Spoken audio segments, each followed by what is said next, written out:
Pessoal, dando seguimento a esses encontros que para mim são muito caros aqui nesse espaço, hoje eu vou receber uma pessoa que durante a minha formação sempre foi um paradigma, um ótimo exemplo para mim. O Renan, ele vai se apresentar, mas ele cursa medicina comigo no momento da vida dele que ele já tinha outra formação, já tinha outra experiência, outra vivência.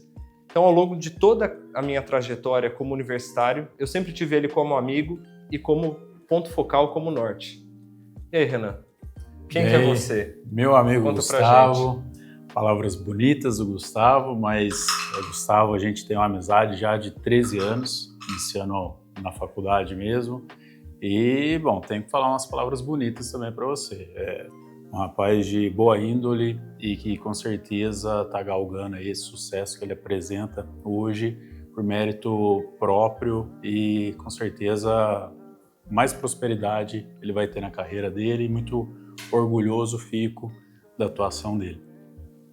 Bom, brevemente falando um pouquinho, sou ortopedista, médico ortopedista, tenho pós-graduação em medicina do esporte, em nutrologia, fiz meu mestrado na Faculdade de Ciências Médicas da Unicamp, em farmacologia, o doutorado também em farmacologia e agora estou aí no caminho do estudo continuando no pós-doc. Hoje, então, a sua rotina envolve clínica, envolve pesquisa, envolve outras atividades, que eu acho que é legal a gente comentar. Em quais espaços você mais se identifica e você sente que as coisas fazem sentido? Como é que está isso hoje? Nós médicos, em geral, atuantes da área da saúde, é imprescindível que tenhamos a atualização contínua, né? Então, o estudo faz parte, a ciência faz parte da nossa atuação, tem que fazer, não só a clínica, mas cada vez mais essa necessidade de estar sempre à frente dos tratamentos propostos. Não dá. Miki, Você tá querendo brincar, cara. Chegou, ó. Chegou, seu feioso. É que brincar, veio aqui, pulou aqui, vocês viram? Bom, nós na área da medicina é cada vez mais imprescindível que tenhamos atualização contínua, né? Então, não só a parte clínica, mas a parte de pesquisa e ciência, é importante que a gente sempre esteja atualizado com as propostas terapêuticas, novas descobertas. Então, essa é uma área de atuação minha, em conjunto também com esse segmento mais empresarial, do qual a gente já conversa nos bastidores. Acho bem legal você trazer isso, né? Porque eu imagino o quanto que na tua área você tem acesso a novas tecnologias, novos protocolos, novas opções terapêuticas. E nós, como prescritores, a gente tem que ter o bom senso de discernir aquilo que faz sentido, aquilo que ainda precisa de mais evidência. E não apenas sair comprando qualquer novidade barata e qualquer proposta miraculosa de tratamento. Até queria saber da tua parte, como é que você enxerga os médicos que trabalham com performance, com saúde, com bem-estar físico? Você acha que a gente está caminhando para muito modismo? Como é que você enxerga? Ou, de modo geral, é mais uma percepção externa e as pessoas são mais cuidadosas? Como é que é isso? Eu acho que é um misto das duas coisas, tá? É óbvio que existe um modismo na medicina, assim como há um modismo em todas as áreas. O problema não é esse, o problema é ter um modismo e contando com algumas condutas antiéticas, algumas condutas que às vezes extrapolam um pouquinho nosso código de ética médica, tá? E também coisas, né, pontos também, fatos, atos que às vezes não têm um respaldo científico, né? Atualmente a gente vê uma evolução grande em inteligência artificial, muitos trabalhos sendo publicados, e aí a discussão de qual a qualidade desses trabalhos publicados, e aí a gente tem ali, se você fizer um levantamento, a quantidade de trabalhos publicados por pesquisadores, humanamente, é impossível. Então, a gente vê muito papel da inteligência artificial, mas e até que ponto que esses trabalhos realmente são significantes? A gente sabe que a inteligência artificial, ela contém erros, nesse momento ainda, 2025, apresenta muitos erros, tá? Então, tem que ter atenção no que pautamos as nossas condutas médicas, tá? E aí, falo de médico, mas todo profissional de saúde não pode acreditar só porque um trabalho foi publicado X, tem que avaliar qual a revista de publicação, tem que ler a publicação, tem que saber discernir o que é um trabalho que realmente tem a qualidade, que usou ali, é uma revisão sistemática, um ensaio clínico, quais ali os fatores que foram utilizados, né, o que tem ali de eliminação de possível viés, tá? E, ao mesmo tempo, é claro que tem o lado bom, né? O lado bom é que, com a tecnologia, a informação, a gente tem ali possibilidades também terapêuticas melhores, tá? E que podem, sim, conduzir para um processo de melhora da qualidade de vida, por que não? Então, a ciência cada vez mais também tem, né, não só a parte dos estudos enviesados, mas tem a de qualidade que apontam que o uso de determinados princípios ativos pode ser benéfico. Perfeito. Nesse sentido, como psicogeriatra e sempre acompanhando muito a tua trajetória, a tua prática, uma coisa que eu sempre fico inclinado e quero saber de você, atualização em relação ao nutracêutico. O que a gente tem de evidência mesmo de substâncias, de nutrientes, de suplementação que vai ajudar na saúde, por exemplo, do cérebro? O que a gente tem de mais consistente? Porque prescrever qualquer coisa, né, é muito leviano. O que a gente tem mais robusto, né? Então, primeira coisa, essa área de nutracêutico, fitoterápico, adaptógenos, são princípios ativos que às vezes é muito difícil você isolá-los para estabelecer um estudo de boa qualidade, porque são muitas variáveis também que influenciam. Precisaria ali de talvez meses, né, para você utilizar determinado princípio ativo e observar a resposta, ter um controle adequado dos voluntários que vão participar, para que nada mais esteja influindo no possível resultado. Mas o que a gente já tem mais concreto, por exemplo, a linha das vitaminas, né? Vitamina D, isso já está indiscutível com relação à qualidade mental, né? E eventualmente até um suporte contra quadro depressivo, né? O complexo B também, por exemplo, a B12 já é notadamente utilizada para fim contra neuropatias, tá? E aí foge também só da área psiquiátrica, mas pensando em cérebro e nervo. Os magnésios também, a gente tem uma rama grande, seja ali o ciglinato, o treonato, então tem essas utilidades, melhorando alguns aspectos mais ansiogênicos, tá? E aí, aprofundando um pouco mais, aí tem a discussão, né? O triptofano é um bom princípio ativo para ser utilizado, atuando com relação à serotonina. E aí, mais a linha fitoterápica, ashwagandha, a rhodiola rósea, e que a gente tem alguns estudos. No entanto, o que é importante, principalmente na área, né, da psiquiatria, é a gente ter o discernimento que a condição que leva a um CID, a esquizofrenia ou outros transtornos que aí você fala com propriedade, a gente tem sim que utilizar os fármacos já consagrados para esse tratamento.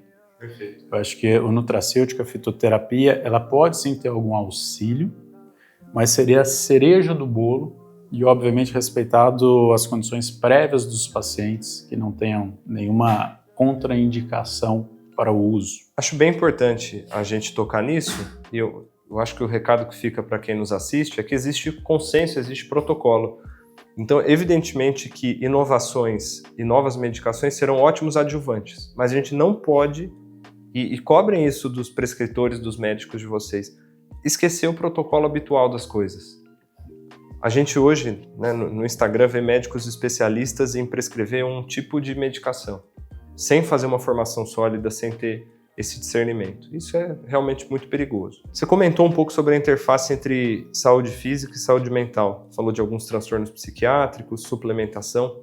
Na tua prática clínica, com que frequência você encontra pacientes que querem melhorar a performance, que querem melhorar a saúde física, mas que têm a necessidade também de cuidar da saúde mental? É frequente ou é exceção? É bem frequente, tá? E aí a gente pode até fazer uma subdivisão.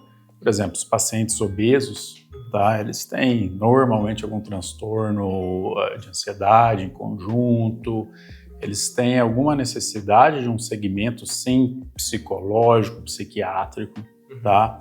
Em porcentagem, talvez ali, isso é meu N. É óbvio que na base da pirâmide de evidência científica é o mais baixo, mas é meu N. porcentagem cerca de uns 60%.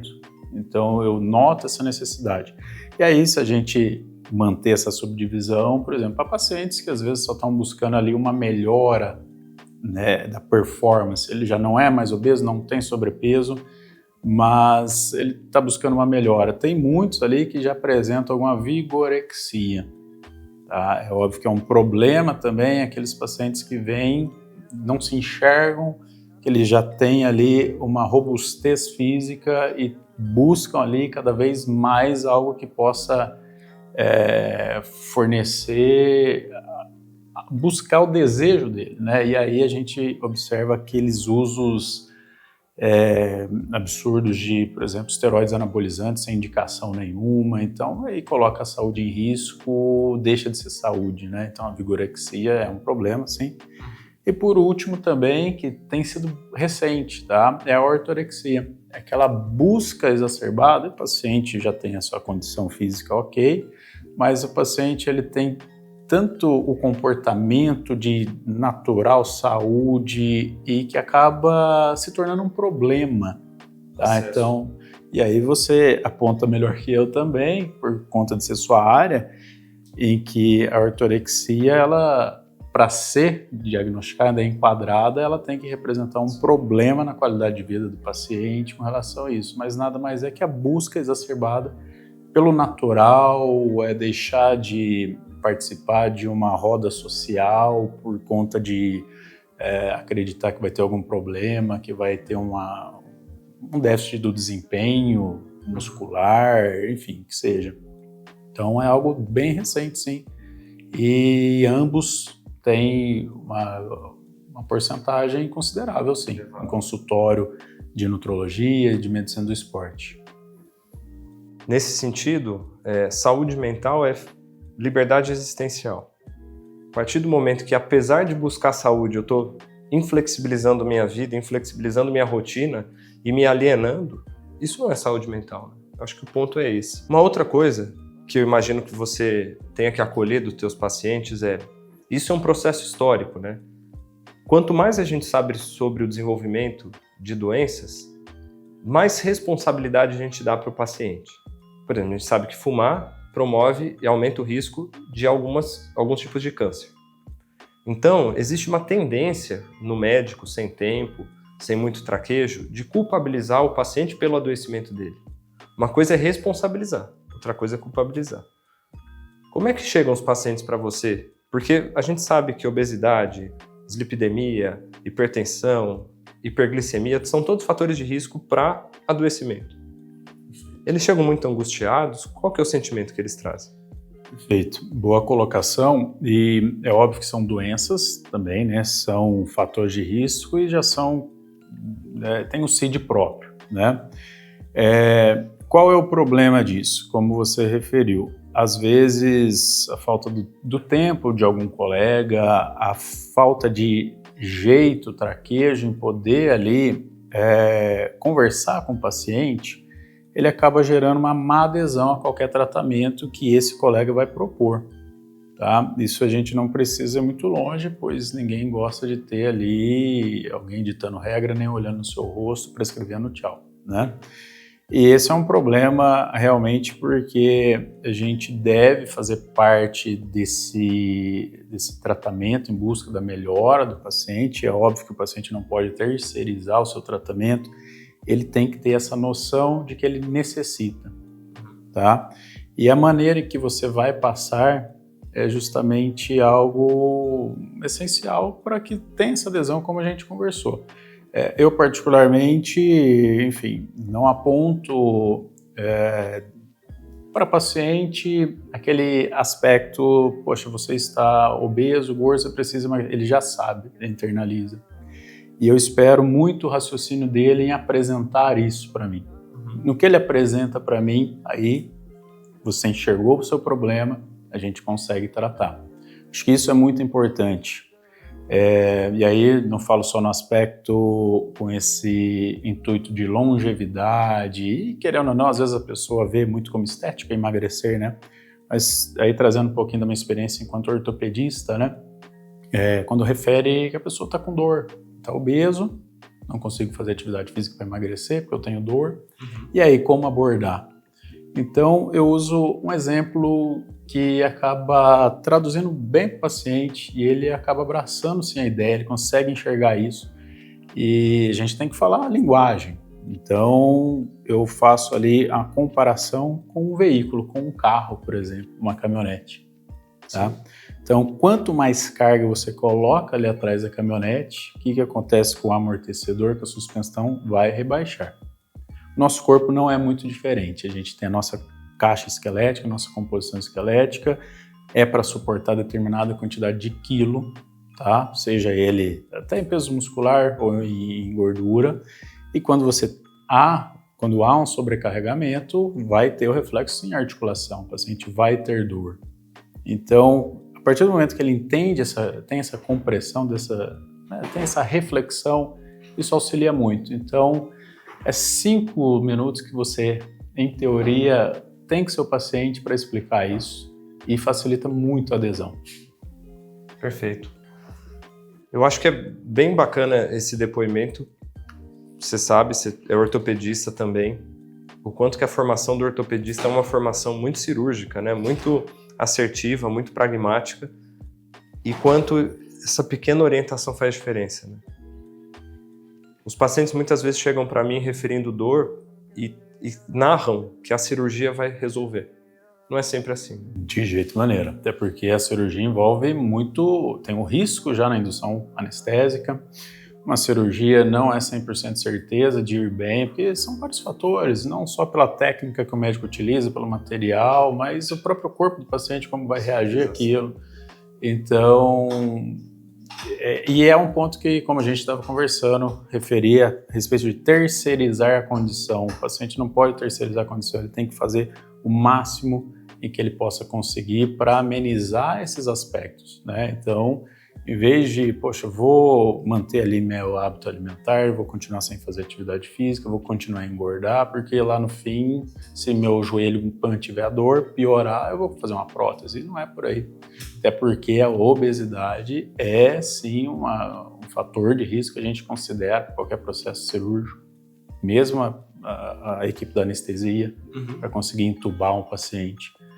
Então, não existe milagre na realidade. A medicina, a gente nunca pode afirmar 100%. Cada pessoa reage a estímulo de maneira diferente, né? Por isso que está em pauta cada vez mais uma medicina personalizada. Bom, recentemente saiu no Instagram e outras mídias, né, o vídeo de uma influenciadora, de uma pessoa pública, que mesmo aparentemente num período de repouso ali, muscular, articular, seguiu fazendo treino. Foi até com um dispositivo de marcha, né, um andador para academia, e estava treinando. Queria saber, na tua percepção, o que isso representa não só para ela, mas para quem acompanha, né, para quem assiste. Quais são os limites disso, né, de um esforço? Bom, primeiramente, a gente tem que falar que provavelmente, se é uma famosa, às vezes está tendo um suporte médico. Então, se o médico está ciente disso e autorizou, ok, né? Mas é óbvio que após qualquer procedimento cirúrgico, qualquer lesão, o indicado é repouso, tá? Pelo menos ali uns 30 dias, né? Depender do membro que foi atingido, da estrutura. Então tem que ser realizado um repouso sim, isso é o saudável para o organismo resolver aquele problema, aquela inflamação, ou eventualmente, se partir de uma cirurgia, a cicatrização.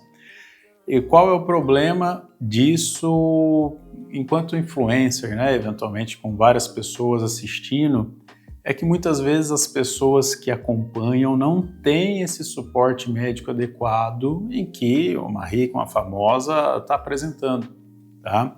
E às vezes se inspira e nesse sentido, ó, machuquei, fraturei, lesionei, ligamento e tal, poxa, mas a fulana tá indo, então eu preciso ser como ela, eu preciso me focar e vou lá treinar também. E há um risco de agravar ali a lesão que está em pauta, né, que está em processo. Então isso é um pouco problemático, sim, as pessoas precisam discernir o que realmente, né, tem enquanto condição para poder seguir de maneira saudável e não se arrepender de alguma lesão mais agravada posteriormente. Eu fico muito feliz da gente estar conversando, Porque cada vez mais, apesar da gente ter atuações, uma que vai mais para um sentido de corpo, outra que vai no sentido de mente, os limites e o autoconhecimento são fundamentais. Então, acho que aí tem uma aproximação muito necessária. Nesse sentido, eu queria saber da tua prática, da tua atuação, qual o maior desafio que você acha hoje dentro da profissão médica e da tua prática de assistência, de ensino, de estudo, de atualização? Principalmente, Gustavo, é conseguir manejar todas essas condições que a gente conversou lá no começo. Clinicar, a parte de estudo e, querendo ou não, a parte empresarial do médico. Não é fácil com relação à carga horária. No entanto, você precisa, o médico que vai recém-formar, precisa sim ter um tempo para si, justamente para não ter nenhuma crise, né, de ansiedade, nenhum quadro de burnout. E que sabemos que a nossa profissão, se não é a mais, com certeza é uma das mais em que observamos a taxa de suicídio entre os colegas. Então, precisa ter uma escapatória também do trabalho e da condição médica. Isso é muito importante. Claro que a atualização é a pauta, você tem que buscar sempre, mas você tem que ter um tempo familiar, de lazer, precisa encontrar. A tua resposta não me surpreende, porque como eu te falei no início da conversa, né, você sempre foi um norte, sempre uma referência para mim nesse sentido.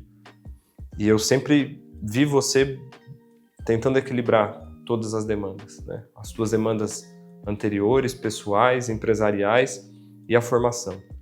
E claro, família, amigos, etc. Como uma tradição aqui desse espaço, e esse daí realmente não foi previsto, não foi combinado, queria que você, já que ninguém vai ver o vídeo, tô brincando, temos muitos espectadores, um recado para alguém especial que pode estar nesse mundo ainda, que pode não estar nesse mundo, que talvez passe um pouco pela tua trajetória médica. Dá um recado aí para alguém. Bom, o recado que eu vou passar, obviamente, é para minha querida, amada esposa. Então, muito feliz de estar com você, de estar compartilhando esse momento, esse tempo exato nessa infinitude que é o universo. Que é uma coisa, se é coincidência ou não, mas estamos aqui. E muito feliz de estar com você. Então vamos pro churrasco. Chega! Né? Aninha, daqui a pouco a gente entrega ele, são e salvo, São e parcialmente. salvo, com o Luiz Miguel aqui, fazendo as artes dele. Gente, vocês não sabem a dificuldade de gravar com o meu cachorro aqui. Bom, acho que vocês vão acompanhar no vídeo. Nos bastidores. Isso aí, meu amigo. Obrigado, viu? Obrigado você. Sigamos. E pelas palavras, você também é com certeza meu norte. Tá? Você é um cara que eu respeito demais e adoro manter a amizade com você depois de tanto tempo e a gente sempre tá junto aí. Valeu. Tamo junto.